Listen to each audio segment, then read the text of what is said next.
back. And for this one, I'm doing Chapter 11, Unexpected Development, Swan Lake.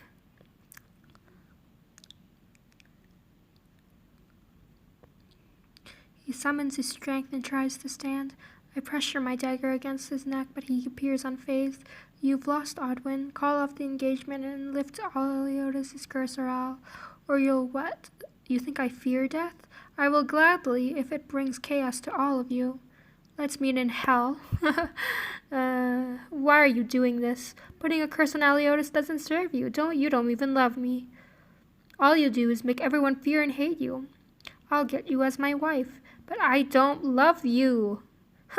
Do I care? No, I just want to marry you. And who knows, perhaps you'll come to love me after some time. Never. What a pity. Your life will be miserable then, just like a forsaken mistress in a palace, lamenting and crying. As queen, you cannot reveal these emotions to the people, so you'll suffer alone. I am almost feeling sorry for you now. You... Don't look at me like that. You want my pity? Forget it. Empathy is worthless. If the decision is too difficult for you, then I'll decide. His smile reeks of treachery, almost as if he's enjoying talking to me this way. Kill me so you don't have to marry me, and your kingdom will have peace. But my death will not lift the curse on Aliotis. What does that matter, nonetheless? You could just ignore him. Come, Sonny, kill me. You're terrifying.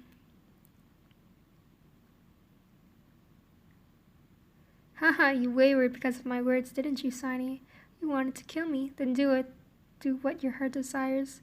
Don't you love that Swan Prince anyway? So why should his life matter? He's such a reckless, useless burden. Seize the opportunity to dump him.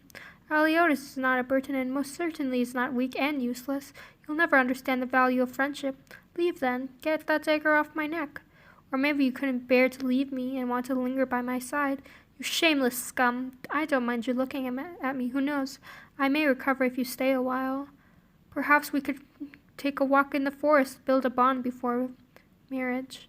You haven't managed to find me here and remain unscathed despite all the pets I have in this forest. How bold of you. Maybe they can sense that you'll be their mistress. He's babbling on. He knows how to toy with emotions, and there's nothing I can do. He seems to be moving more easily now. There's no time left. This is my only chance.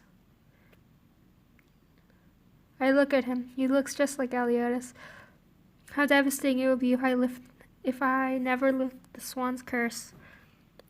I once brought hope to Snowy, and I cannot lead him to despair now.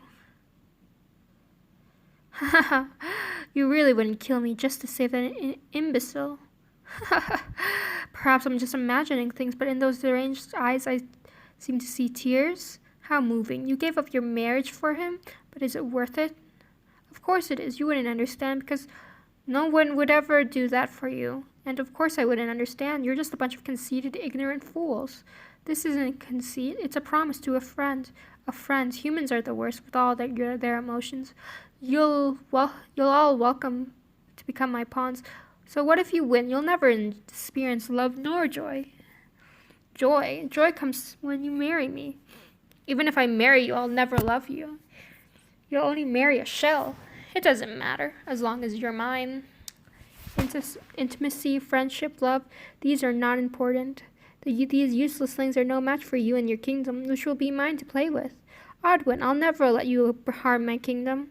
Whether I harm your kingdom or not depends on you, my dear. Help. I can't promise that I won't take it out on your castle and your people. I am an evil sorcerer after all. I try to control my anger, but since I can't kill him, I shouldn't anger him either. Odwin, you're lonely, aren't you? What are you trying to say? You've been alone for too long, and you've been doing this for fun. You have an immense power in allowing you to do anything you wish, but something easy would be too boring for you, so you resort to toying with people's emotions. But what will you really feel when we are all suffering? Joy? Don't try me, Sonny. You'll regret it. I don't mean to probe, but you have to admit, Odwin, that you need someone who understands you. Intimacy, friendship, love. You may say that you don't care for them, but they are what you need. You get what you get with an Chris, I can't say that. Means it will only give you emptiness. Look at these animals you created. They have no minds. They're as cold-blooded as you are. One of them. Which one do you care about? Which one of them would you care about? They are just pawns. Enough! Do you really think you can manipulate me, Signy? You're no match for me. Arwen's eyes are blood-red from rage. If he could move, he'd strangle me. Go back and prepare for our wedding. Otherwise, prepare for your utter destruction. Since I can't persuade him, I have a little tolerance left, and I leave the tower. The sun is rising, and my people are waiting in the castle. How do I tell them about this? Okay, that's it for chapter 11. If you guys enjoyed this read-along, subscribe and turn on the post notifications so that you'll be notified when I do another read-along, and like this video. Bye!